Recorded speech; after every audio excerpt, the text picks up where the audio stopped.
It's not about the money. Yeah, right. Hi, I'm Rose. I'm 17 years old, and I work 3 jobs. And I'm also a student. I do everything in my life for money. Of course, a lot of people say it's not about the money, but that's said by those who have it. I can't boast about that. I grew up in an average family. We had an average income, until my father left us, found some young girl and rode off into the sunset. And me and my mom were left with rent, debt, credit, and no dollar in our pockets. Not fun, huh? Anyway, after my dad left, I was 10 years old at the time. My mom started working any job she could get just to pay off her debts and feed me. My mother married my father young, so she didn't have time to get an education or any kind of profession. She scrubbed floors and worked part-time as a waitress in a cheap diner, a laundress. My mother tried to do everything so that I did not need anything, and from me required only to study well and be obedient. At school, I was often teased because I didn't dress fashionably. We just didn't have the opportunity to buy me nice things. Most of the time, I wore what my mother brought from a secondhand shop. But I tried to study hard so I could start earning a lot in the future. I made it my goal to get rich by any means. Later, in high school, I learned how to sew, hem, and decorate my clothes. I sat and sewed all night long. Everyone began to notice how I dressed more fashionably and tastefully. I even began to think about working as a model. My dream was to create clothes, for my collections to be exhibited in Milan. But my dreams didn't come true. My mother was diagnosed with a terrible brain tumor. Mom couldn't work anymore. Her condition was getting worse and worse. To pay for the expensive treatment, I began to work several jobs. And at the same time, at night, I sewed clothes to order. I was not ashamed of any work. At first, when my mother first got sick, I started to replace her at her jobs.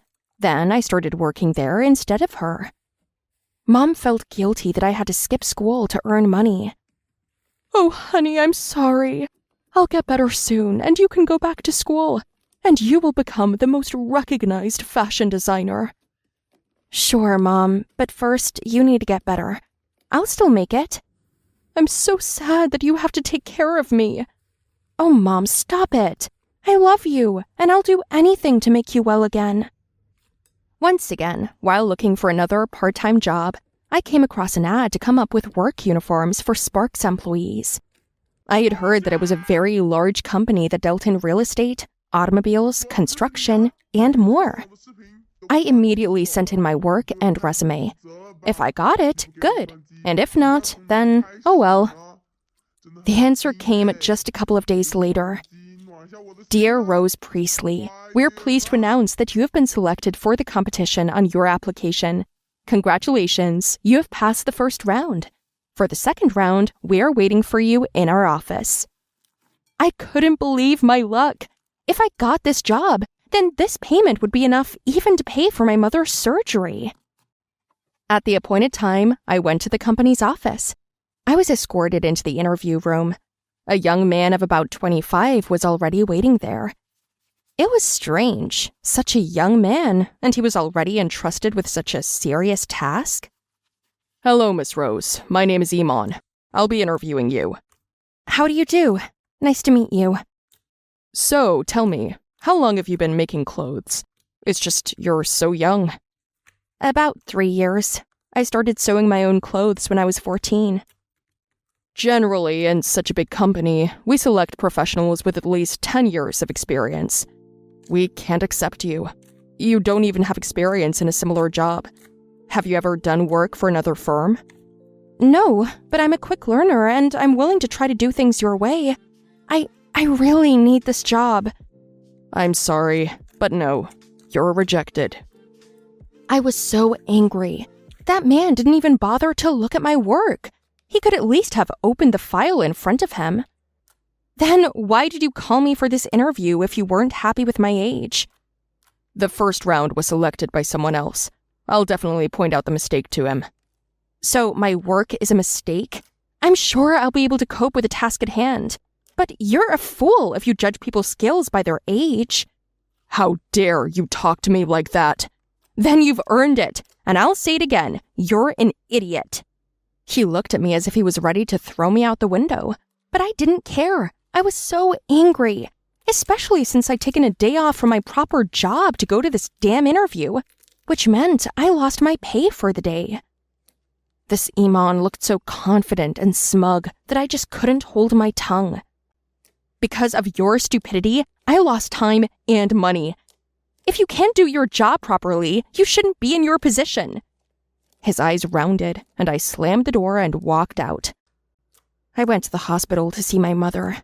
I wouldn't have anything to do all day anyway. Mom immediately realized that I was upset about something. Sweetheart, what happened? Did somebody hurt you? No, Mom. Everything's okay. I'm just a little tired. I'm sorry. You have nothing to be sorry for. Just get better soon. Then the doctor came into the room and said he wanted to talk to me. He said that if my mom didn't have an operation soon, it would be too late, and the chances of a full recovery would be gone. I began to panic, wondering where to get the money. Even though I was working several jobs, there was no way to save us. Because I was a minor, they would not hire me full-time. I used to go home and cry with such heavy thoughts. It seemed to me that I just couldn't cope with it all. Walking up to the house, I noticed a car parked out front. Yeah, it was impossible not to notice it. It was red, a brand new foreign car. Only rich people drive those. They got the wrong address, didn't they? Just as I thought this, I saw a man get out of the car. No way! The man standing in front of me was the guy from the interview, Iman. He said, "Hi, Rose. Did you change your mind and decide to give it a shot?" Well, you said you needed the money. You don't have to feel sorry for me. I just said I needed the job. I'm willing to offer you a deal. I don't understand. I'll pay you $200,000 if you play the part of my girlfriend. What the hell are you talking about? Your girlfriend? I'm having a family dinner tomorrow night, and I need to show up with my fiancé. Well, I don't have one, so why don't we help each other out? Are you kidding me? Look, I really need your help. You're beautiful, you're smart, and most importantly, not afraid of me, and behave with me confidently. You're a good fit. Here's my card. I expect to hear from you tomorrow morning. He got into his fancy car and drove off, and I was left standing there with my mouth open.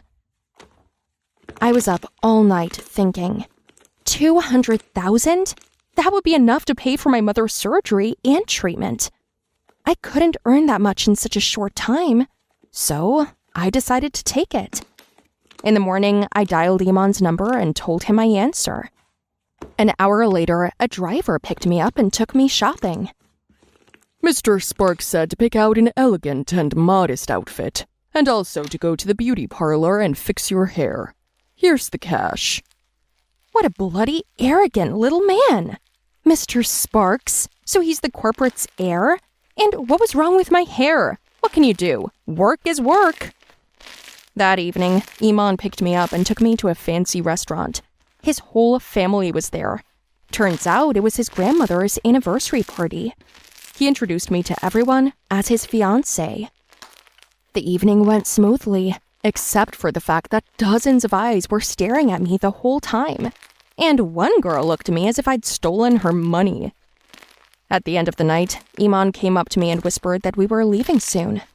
I breathed a sigh of relief. I just wanted to get the circus over with and go. In the car, I wondered why he was putting on this show. Why do you need all this?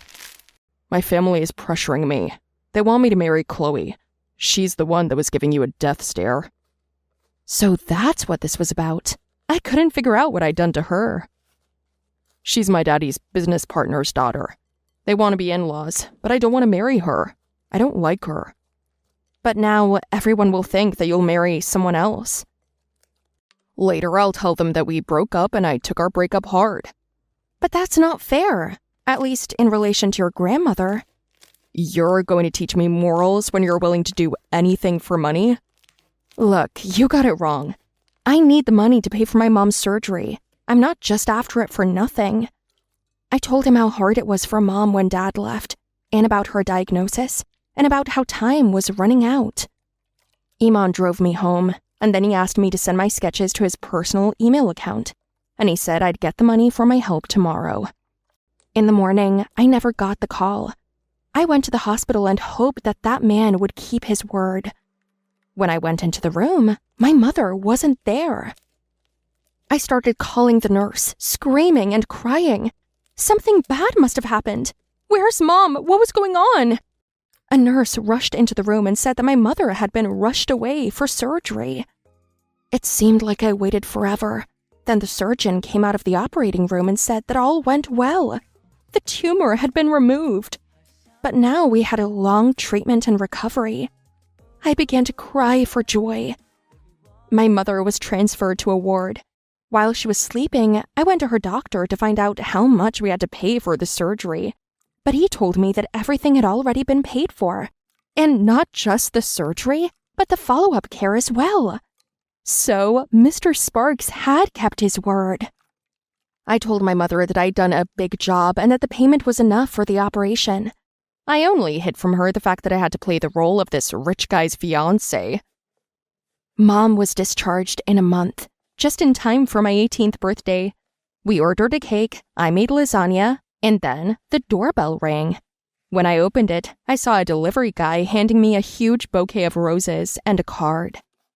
It said, "Dear Miss Rose, I am happy to wish you a happy birthday. I hope your mother is making a speedy recovery. P.S. We're expecting you for an interview on Monday morning at the Sparks office. Also, there is a surprise waiting for you there. Sincerely, A." But that's a whole other story.